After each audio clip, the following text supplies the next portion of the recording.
Hola a todos, ¿cómo están? Muy buenos días. Aquí estamos con un nuevo cuento para este día domingo. Les mando un gran abrazo a la distancia y, y vamos al cuento directamente. Es de este autor estadounidense Ernest Hemingway. El título es Un canario como regalo y dice así.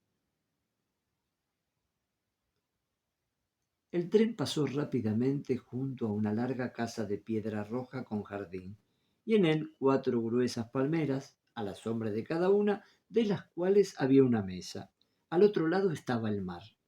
El tren penetró en una hendidura cavada en la roca rojiza y la arcilla, y el mar solo podía verse entonces interrumpidamente y muy abajo contra las rocas. Lo compré en Palermo, dijo la dama norteamericana. Solo estuvimos en tierra una hora. Era un domingo por la mañana. El hombre quería que le pagara en dólares y le di $1.50.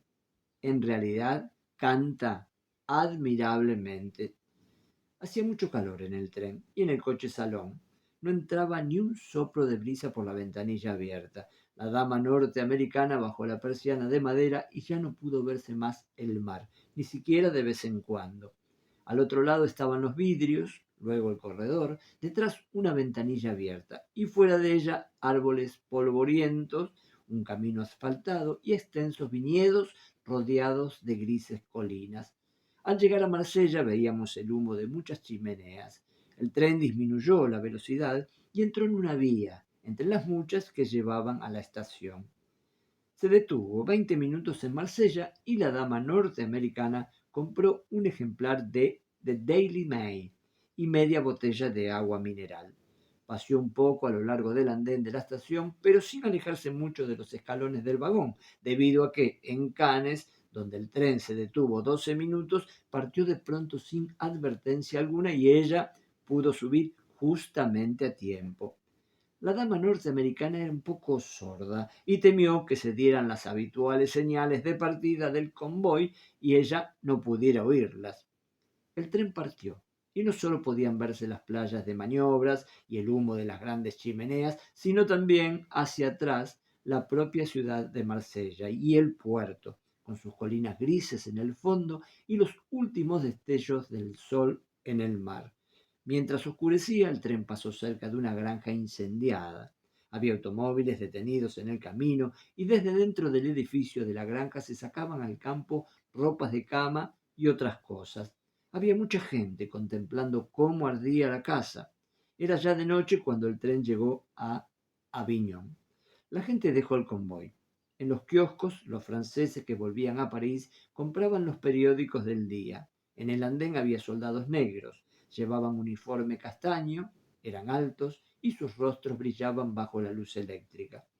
El tren dejó Avignon y los negros quedaron allí de pie. Un sargento blanco de baja estatura estaba con ellos. Dentro del coche cama el camarero había bajado las 3 literas de la pared y ya estaban preparadas para dormir. La dama norteamericana no durmió durante la noche porque el tren era un rápido que iba a gran velocidad y ella temía durante la noche. La cama de la dama norteamericana era la que estaba más cerca de la ventanilla. El canario de Palermo, con una manta extendida sobre la jaula, estaba fuera del camarote, en el corredor que llevaba al lavabo. Fuera del compartimento había una luz azulada. Durante toda la noche el tren viajó muy velozmente y la dama norteamericana se despertaba esperando un accidente. Por la mañana el tren se hallaba cerca de París y después que la dama norteamericana salió del tocador, muy norteamericana, muy saludable y muy de edad mediana, a pesar de no haber dormido, quitó la manta de la jaula y la colgó al sol, volviendo al vagón restaurante para desayunar.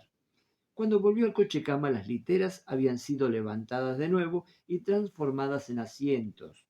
El canario estaba acicalándose las plumas al sol que entraba por la ventanilla abierta y el tren estaba mucho más cerca de París. Ama el sol, dijo la dama norteamericana. Ahora dentro de un momento cantará. El canario siguió arreglándose las plumas y espulgándose. Siempre me han gustado los pájaros, dijo la dama norteamericana. Los llevo a casa para mi niña. Ahí está, Ahí está, escuchen, ahora canta. El canario pío y las plumas de la garganta permanecieron inmóviles bajo el pico y comenzó a espulgarse de nuevo. El tren cruzó un río y pasó a través de un bosque muy cuidado. El tren pasó por muchos de los pueblos de las afueras de París.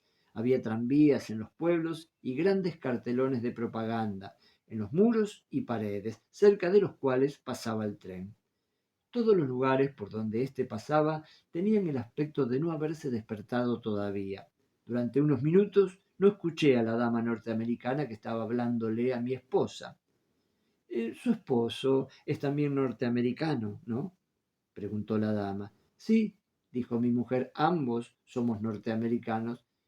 Creí que eran ingleses. Oh, no. Será tal vez porque llevo tirantes, había empezado a decir tiradores, pero cambié la palabra al salir de mi boca para mantener mi lenguaje de acuerdo con mi aspecto de inglés.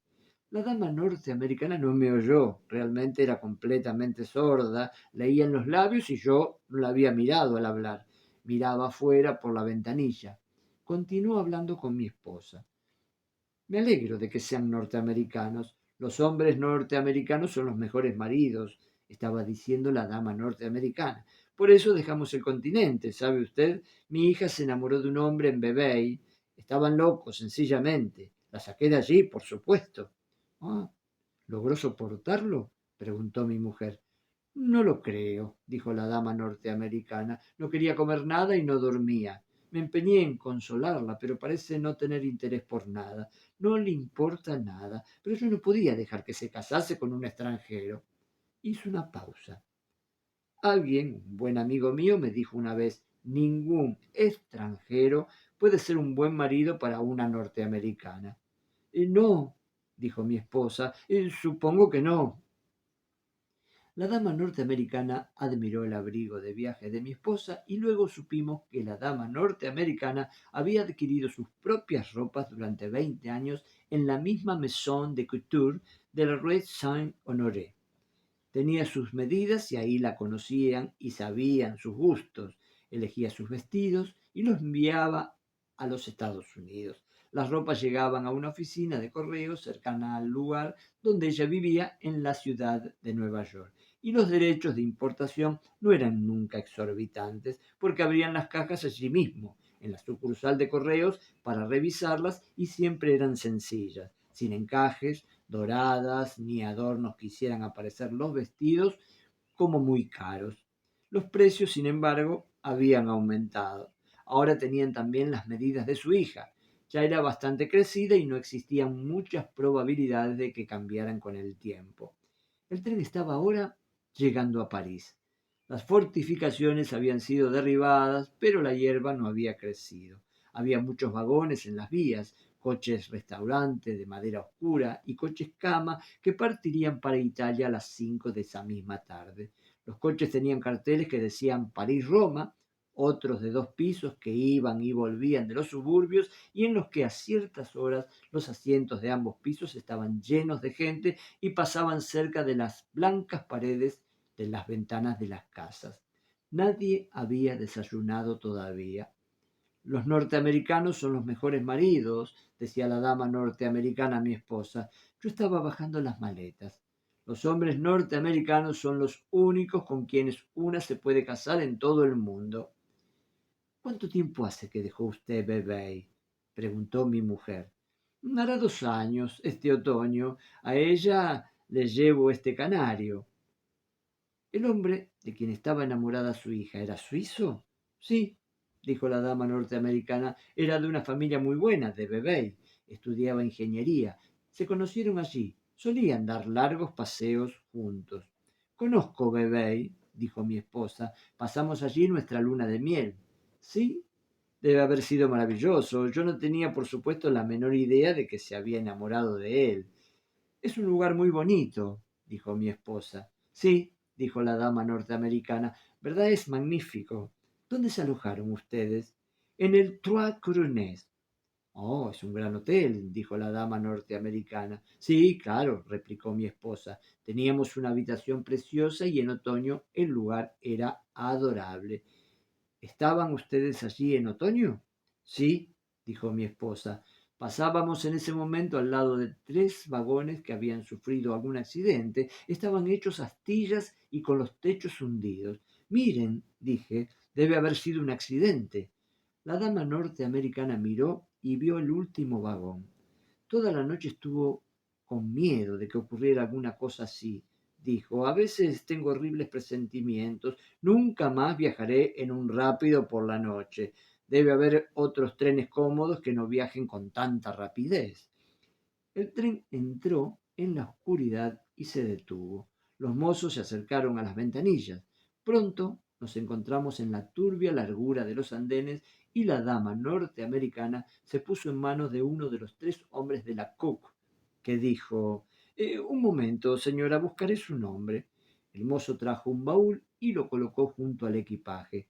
Ambos nos despedimos de la dama norteamericana, cuyo nombre había encontrado el empleado de la agencia Cook en una de las hojas escritas a máquina que sacó de entre un manojo de estas y que volvió a poner en su bolsillo. Seguimos al mozo con el baúl a lo largo del prolongado andén de cemento que corría al lado del tren. Al final había una puerta de hierro y un hombre nos tomó los billetes. Volvíamos a París para establecernos en residencias separadas. Aquí termina el cuento de esta situación en este viaje en tren. Esto es para analizarlo un poco, ¿no? Un canario como regalo. Ernest Hemingway. Bueno, les mando un beso grandote a todos y mañana lunes vamos a empezar la semana con un nuevo cuento. Un beso grande.